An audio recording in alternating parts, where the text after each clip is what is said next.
Type in chat box. आवाज clear है? Screen visible है? Type in chat box.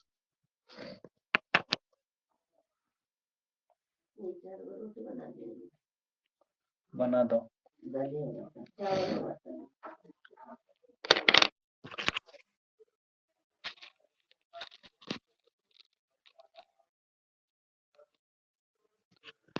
Hello, type in chat box. Shruti, आवाज clear है? Type in chat box. Visible है? कोई दिक्कत, कोई परेशानी?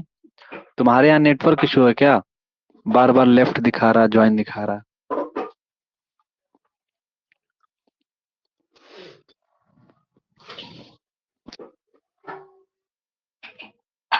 अभी ठीक है?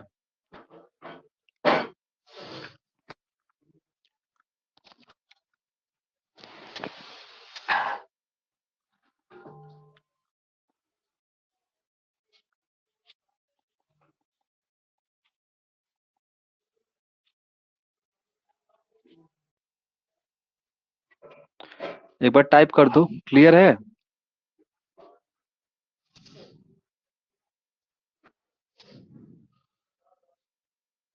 श्रुति,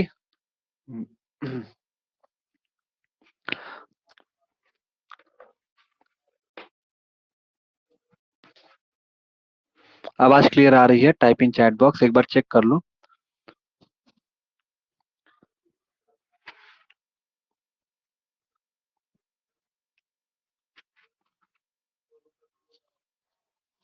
हेलो,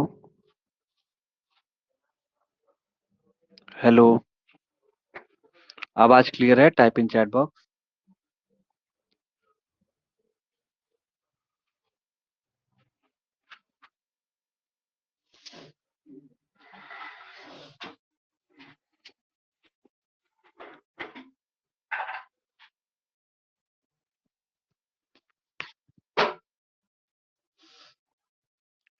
ठीक है, सब विजिबल है? कोई दिक्कत, कोई परेशानी? अब स्टेबल हुआ तुम्हारा नेटवर्क? क्योंकि तुम ही ज्वाइन हो, तुम्हारा ही वेट कर रहे थे।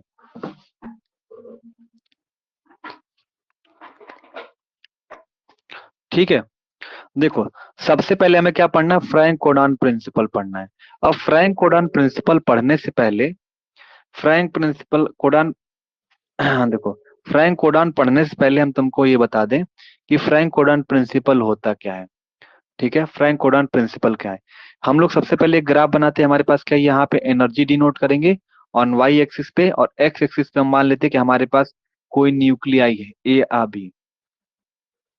ठीक है, ए और बी हमारा क्या है? न्यूक्लियाई है। क्या है? ए और बी हमारा क्या है? न्यूक्लियाई है। ठीक है, तो मान लेते हैं कि हमारे पास क्या है, इसको ध्यान से समझिएगा। मान लेते हैं क्या है कि हमारे पास ए और बी न्यूक्लियाई हमारे पास है। तो यहाँ पे हम ये बता रहे, तो बेसिकली फ्रैंक कोडान प्रिंसिपल होता क्या है? तो इसके अंदर ये होता है ना, कि मान लेते हैं कि हमारे पास ये v1 वेलोसिटी है, ये v2 वेलोसिटी है, ये v3 वेलोसिटी है। ठीक है, यानी कि ये v4 है। और मान लेते हैं कि ये हमारे पास क्या है? एनर्जी ये जीरो है, ग्राउंड स्टेट में है। जब एनर्जी हम देते हैं, तो एनर्जी देते हैं तो ये क्या हो गया? E1 हो गया, एक्साइटेड स्टेट हो गया। तो इसकी यहाँ पे क्या हो जाएगा? V0 हो गया, फिर ये v1 हो गया, ये v2 हो गया, या v3 हो गया। तो कहने का मतलब क्या है? ये कि मान लेते हैं कि हमारे पास कोई न्यूक्लियाई है, न्यूक्लियाई की जो एनर्जी हमारे पास है ग्राउंड स्टेट में, मान लेते हैं हमारे पास कोई न्यूक्लियाई, तो इसकी एनर्जी है, तो इसकी वेलोसिटी होगी, v1 वेलोसिटी होगी, v0 वेलोसिटी होगी, v0 वेलोसिटी होगी, v1 v2 इस तरीके से होगा ना। मान लो एक मॉलिक्यूल, दो न्यूक्लियाई, तीन न्यूक्लियाई, चार न्यूक्लियाई ऐसे है। तो मान लेते ये कह रहा है कि हमारा क्या है, कि मान लेते कि v0 है, न्यूक्लियाई है। तो जब ग्राउंड स्टेट में क्या हो रहा है, कि ग्राउंड स्टेट में ये v0 ही है, और एक्साइटेड स्टेट में ही वो v0 में ही है, v0 में ही है। अगर v1 है तो एक्साइटेड स्टेट में भी v1 में। ये नहीं है कि जो v0 है इसका एरो v1 में चला जा रहा है, v1 में चला जा रहा है, v2 में चला जा रहा है। ठीक है, यहाँ तक क्लियर है? स्क्रीन विजिबल है? Type in chat box.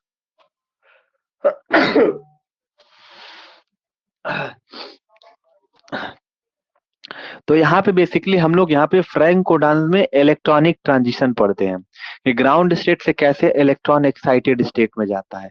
किस में जाता है? ग्राउंड स्टेट से कैसे एक्साइटेड स्टेट में जाता है। तो यहाँ पे मान लेते कोई वी नॉट वैलेंसी, जिसका नाम न्यूक्लियस, जिसका वी नॉट वेलोसिटी है, तो जब एक्साइट हुआ तो मतलब एक्साइट हुआ तो भी हमारी उसकी जो न्यूक्लियाई की वेलोसिटी है वो वी नॉट ही रह रही है। यानी V1 है तो V1 भी एक्साइट होके ग्राउंड स्टेट से एक्साइटेड स्टेट में जा रहा है तो उसकी वेलोसिटी V1 ही रह रही है। ये नहीं है कि V0 वाला जो है V0 की वेलोसिटी V1 हो जा रही है, मतलब चेंज हो रहा जा रही है। मतलब जैसे इलेक्ट्रॉनिक ट्रांजिशन और ये नहीं हो रहा है कि न्यूक्लियाई की जो वेलोसिटी वगैरह हो रहा है वो चेंज हो रही है। ठीक है ना, वही के वही हो रही है। तो फ्रैंक कोडान प्रिंसिपल में हम यही बताते हैं कि इस प्रिंसिपल के अनुसार हम यही बताते हैं कि किसी भी न्यूक्लियाई का जब इलेक्ट्रॉनिक ट्रांजिशन होता है ना तो न्यूक्लियाई का ना पोजीशन चेंज होता है और ना ही वेलोसिटी वेलोसिटी चेंज होता है। वेलोसिटी भी वही है और जो ग्राउंड जहाँ न्यूक्लियाई का V1 वाला जो पोजीशन था वो एक्साइटेड स्टेट में भी V0 में ही है।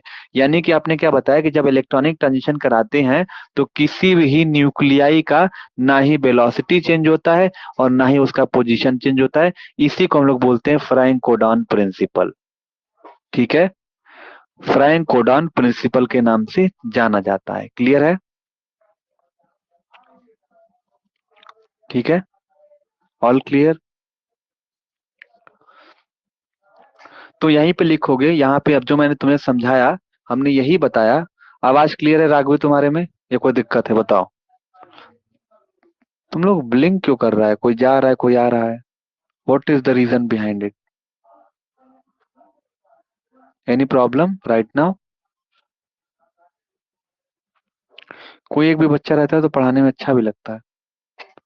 बाकी लोग क्या कर रहे हैं, सो रहे हैं?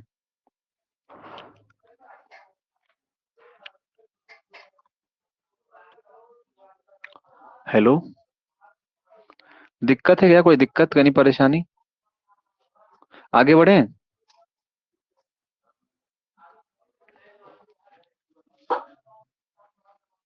हेलो,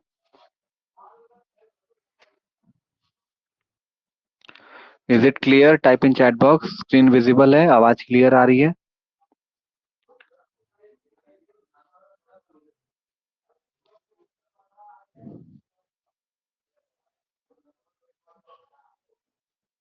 तो मैंने यही बताया कि कोई भी न्यूक्लियाई होती है तो उसकी वेलोस जैसे कोई भी न्यूक्लियाई है तो फ्रैंक कोडान प्रिंसिपल में क्या होता है? फ्रैंक कोडान प्रिंसिपल वो प्रिंसिपल जिसमें क्या, जब इलेक्ट्रॉनिक ट्रांजिशन कराते हैं जैसे ग्राउंड स्टेट से एक्साइटेड स्टेट में जा रहे हैं तो जो वी नॉट वाली जो वेलोसिटी है वो एक्साइटेड स्टेट में भी वी नॉट ही रह रही है।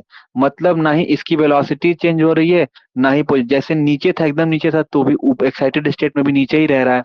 या वी नॉट वेलोसिटी ऐसे थोड़ी ना कि एक्साइट होकर V1 वेलोसिटी दिखाने लग रही है। वो वी नॉट ही दिखा रही है ना। ग्राउंड स्टेट में भी वी नॉट है, एक्साइटेड स्टेट में वी नॉट है, ग्राउंड स्टेट में भी उसकी पोजीशन नीचे है और एक्साइटेड स्टेट में पोजीशन नीचे है। तो फ्रैंक कोडान के प्रिंसिपल के अकॉर्डिंग ये ऐसा प्रिंसिपल ये यही बताता है कि जब इलेक्ट्रॉनिक ट्रांजिशन होता है तो न्यूक्लियाई की वेलोसिटी भी नहीं बदलती है और उसकी पोजीशन भी नहीं बदलता है। मतलब उसका वेलोसिटी और पोजीशन दोनों जो पहले था वही रहता है। इसी को हम लोग बोलते हैं क्या, फ्रैंक कोडान प्रिंसिपल। और दूसरा पॉइंट यहाँ बताओगे, जो यहाँ पे इलेक्ट्रॉनिक ट्रांजिशन होता है बहुत तेज होता है, बहुत फास्ट होता है, मतलब तुरंत होता है, मतलब क्विकली हो जाता है, तुरंत हो जाता है। तो यही बताओगे कि ये देखो एक तरीके से क्या है कि एब्जॉर्प्शन, ये बेसिकली एब्जॉर्प्शन प्रिंसिपल है। और फ्रैंक कोडान प्रिंसिपल में क्या हो रहा है कि वेलोसिटी और न्यूक्लियाई की पोजीशन चेंज नहीं हो रही है, आप ग्राफ से भी दिखा दोगे। फिर यहाँ बताओगे ये क्विकली यहाँ पे देखने को मिलता है, तो क्विकली आपका एक्साइटेशन देखने के लिए मिलता है, इलेक्ट्रॉनिक ट्रांजिशन देखने के लिए मिलता है। तो फ्रैंक कोडान प्रिंसिपल के अंदर आप देखोगे जो न्यूक्लियाई होता है पहले स्टेशनरी थी, रुकी हुई थी, लेकिन बहुत तेज ये मूव कर जाती है ऊपर की तरफ, एक्साइट हो जाती है। तो यहीं पे कहोगे कि ये लगभग 10⁻⁻15 टाइम्स ये क्या होता है, फास्टर ये जो होता है मूव करता है क्विकली है। ठीक है, और ये तुरंत इंस्टेंटेनियस होता है। आप इसको हमेशा जब भी ट्रांजिशन दिखाओगे तो वर्टिकल एरो से दिखाओगे। यही होता है हमारा फ्रैंक कोडान प्रिंसिपल। यही आपको हम यहाँ पे जो हमने आपको अपने समझाया वही चीजें आपको अपने लैंग्वेज में लिखना है। तो पहला लाइन ये लिखोगे, it is a it is a fundamental principle. It is a fundamental principle. ठीक है, it is a fundamental principle for absorption. ठीक है, it is the fundamental principle of absorption. फिर उसके बाद बताओगे कि फ्रैंक कोडान प्रिंसिपल क्या है, कहोगे according to Franck Condon principle, according to Franck Condon principle, ठीक है, according to Franck Condon principle, यहां लिखोगे according to Franck Condon principle, position position position and velocity of nuclei, position and velocity of nuclei, position and velocity of nuclei do not change during electronic transition, during, तो आपने क्या बताया, according to Franck Condon principle the position and velocity of nuclei do not change during electronic transition, electronic transition. यहां तक कोई दिक्कत, कोई परेशानी? कि हमने पढ़ा, पहले ये पढ़ा कि एक पर तरीके का फंडामेंटल प्रिंसिपल है एब्जॉर्प्शन का। फिर हमने बताया कि फ्रैंक कोडॉन प्रिंसिपल वो प्रिंसिपल है जिसके अंदर किसी भी न्यूक्लियाई का पोजीशन और वेलोसिटी चेंज नहीं होता है इलेक्ट्रॉनिक ट्रांजिशन के दौरान, ठीक है। फिर यहाँ पे लिखोगे which occur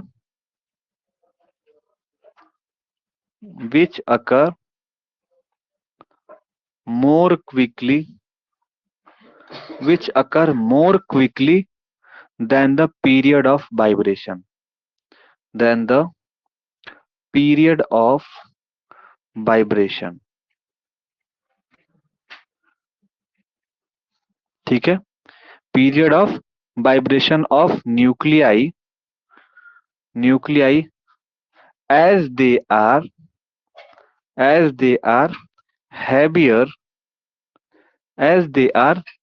heavier in comparison to nucleon, heavier in comparison to nucleon। यहाँ पे आपने क्या पढ़ा कि ये एक तरीके का फंडामेंटल होता है फॉर एब्जॉर्प्शन के लिए, और फ्रैंक कोडॉन प्रिंसिपल के अकॉर्डिंग हमने यही जाना कि जो पोजीशन होती है और वेलोसिटी होती है न्यूक्लियाई की, वो बदलती नहीं है, चेंज नहीं होती है जब इलेक्ट्रॉनिक ट्रांजिशन होता है। तो फिर कहोगे यहाँ पे जो ट्रांजिशन होता है बहुत ही तेज होता है, क्विकली होता है, जैसे कोई भी न्यूक्लियाई का वाइब्रेशन होता है उतना तेज होता है। लेकिन यहाँ पे कहोगे इसलिए तेज होता है क्योंकि देखो पता है कि न्यूक्लियाई जो देखोगे कि क्योंकि जो न्यूक्लियाई होता है वो बहुत ही हैवियर होता है अगर कंपैरिजन किया जाए न्यूक्लियन से, तो हमने यही लिखा है। फिर यहाँ पे नेक्स्ट लाइन में लिखोगे कि फ्रैंक कोडॉन प्रिंसिपल और क्या होता है, तो कहोगे इसके अंदर जो इलेक्ट्रॉन होता है बहुत ही, या न्यूक्लियाई होता है बहुत ही क्विकली मूव कर जाता है। तो कहोगे the Frank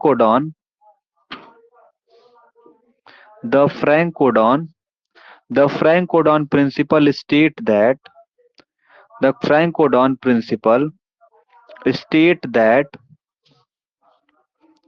the Frank Codon principle state that as electron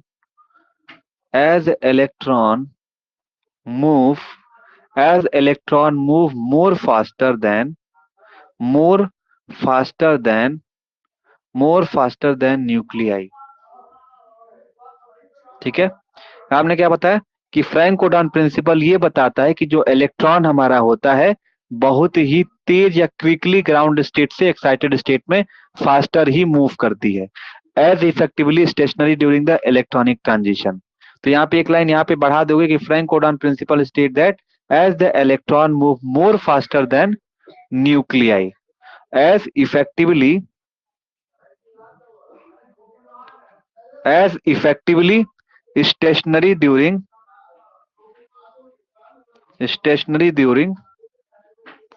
stationary during the electronic transition।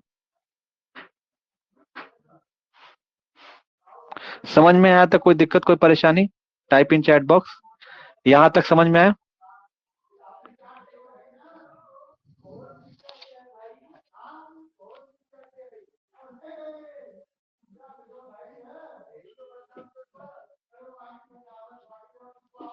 यहां तक क्लियर है? Type in chat box. तो आपने क्या बताया, according to Franck Condon principle the position and velocity of nuclei do not change during the electronic transition. Which occur more quickly than the period of vibration of nuclei, क्योंकि ये nucleon से heavier होता है। फिर आपने बताया कि जो फ्रैंक कोडॉन प्रिंसिपल ये बताता है कि जो इलेक्ट्रॉन बहुत ही तेज मूव करता है, मोर फास्टर मूव करता है न्यूक्लियाई से, क्योंकि स्टेशनरी इफेक्टिवली स्टेशनरी रहता है, लेकिन यहाँ पे इलेक्ट्रॉनिक ट्रांजिशन जब देखने को मिलता है तो ये बहुत ही तेज मूव करता है।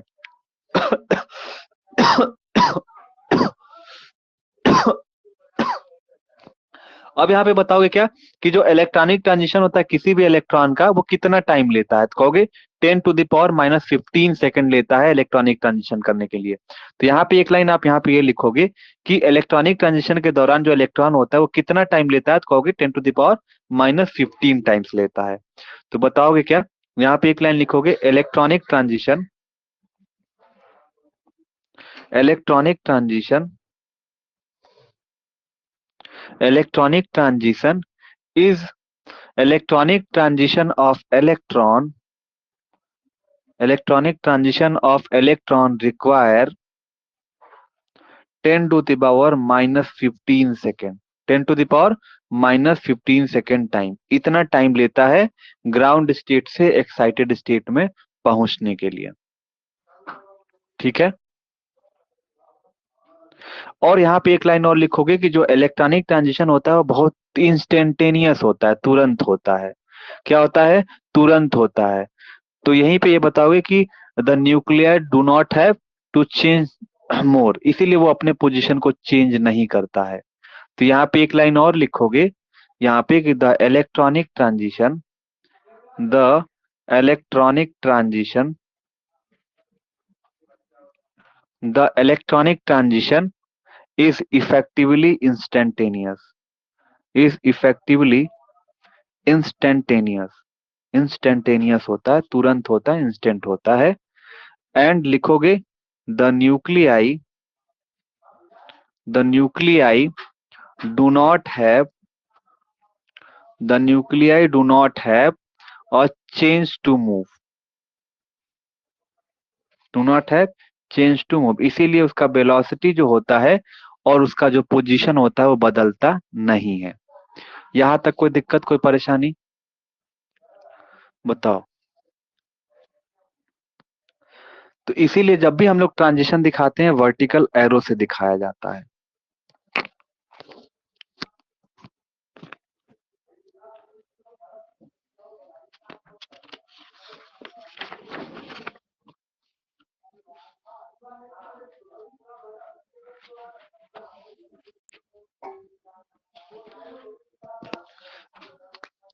यहाँ पे नेक्स्ट लाइन में लिखोगे the transition, the transition, the transition is represented, the transition is represented by vertical arrow. ठीक है, represented by vertical arrow in diagram. अब इसका डायग्राम बताओ, बनाओगे और यहाँ पे एक बताओगे कि किस में ट्रांजिशन पॉसिबल है, किस में नहीं पॉसिबल है। अगर यहाँ पे दो ग्राफ बनाते हैं तो अगर तुम लोग को पता है, ये देखो सामने सामने रहेंगे तो ट्रांजिशन होता है। जैसे क्या हो गया, ये क्या है, v नॉट वेलोसिटी है, v1 वेलोसिटी है, v नॉट है, v1 है। तो इसको हम लोग किससे दिखाते हैं, v नॉट हमारा जाएगा इस पे v नॉट में, और v1 किस में जाएगा, v1 में। अब इस तरीके से यहाँ पे अगर लेते हैं v2 लेते हैं और यहाँ पे v2 लेते हैं तो किस में जाएगा, और v2 में जाएगा। यानी कि इसमें सामने सामने यहाँ पे पॉसिबल है। यहाँ पे यहाँ क्या कहोगे कि यहाँ पे ट्रांजिशन जो होता है पॉसिबल है। लेकिन अगर इस तरीके से ले लेते हैं, एक यहाँ पे ले लेते हैं और एक यहाँ पे ले लेते हैं, यहाँ पे ले लेते हैं और एक यहाँ पे ले लेते हैं, ये v नॉट है, ये v1 है, ये v नॉट, ये v1 है। तो यहाँ पे क्या कहोगे, यहाँ पे जो v नॉट है इस तरीके से जो v नॉट में जा रहा है, तो यहाँ पे ट्रांजिशन जो होगा वो नॉट पॉसिबल होगा। क्या होगा, वो नॉट पॉसिबल होगा। लेकिन यहाँ पे क्या होगा, ट्रांजिशन पॉसिबल होगा। इसीलिए कह रहा है कि सामने सामने ट्रांजिशन पॉसिबल होता है, यहाँ पे आपको ट्रांजिशन पॉसिबल नहीं होता है। क्योंकि जो ए बी डिस्टेंस होता है ना, वो बेसिकली यहाँ पे कंप्रेस नहीं है, इसीलिए इलेक्ट्रॉन ट्रांसफर यहाँ पे उतने अच्छे तरीके से नहीं होता है।